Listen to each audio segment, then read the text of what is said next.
మా ఊరు మునిగేపల్లి. నా పేరు బాలరాజ్. మా మండల్ నిజాంపేట్, సంగారెడ్డి డిస్టిక్. మా పొలం మొత్తం చచ్చిపోయే స్థితిలో ఉండే, ఎర్రగా మొత్తం ఏర్ల కడిగించి పురుగులై చచ్చిపోవటుండే.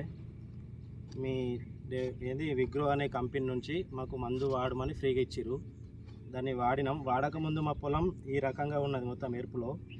ఇది చచ్చిపోయే స్థితిలో ఉన్నదానికి మాకు ఈ కంపెనీ వాళ్ళు ఈ మందు ఇచ్చి మాకు మంచిగా సహాయం చేసిరు. మా కంపెనీ వాడిన తర్వాత మా పొలం అనేది చాలా బాగా అయింది. దానివల్ల చాలా బెనిఫిట్స్ ఉన్నాయని మేము చెప్పదలుచుకున్నాం. అంటే ఇది మిగతా దానికి దీనికైతే డిఫరెన్స్ అయితే చాలా డిఫరెన్స్ కనిపించింది సార్. ఓకే, అంటే అది మందు కొట్టక ముందు మీకు అనేది మొత్తం ఎరుపు రంగులో ఉండే, అంటే చచ్చిపోయే స్థితిలో ఉండే. సో ఇప్పుడు ఏమైందంటే మందు కొట్టిన తర్వాత మంచి గ్రీనిష్ వచ్చింది, పిల్లలు కూడా మంచిగా వచ్చినాయి. సో మంచి గ్రోత్ అవుతుంది. గ్రోత్ అయితే కొట్టడానికి డిఫరెన్స్ అయితే కనుక 10 అయితే చెప్పుకోవచ్చు కదా 100%.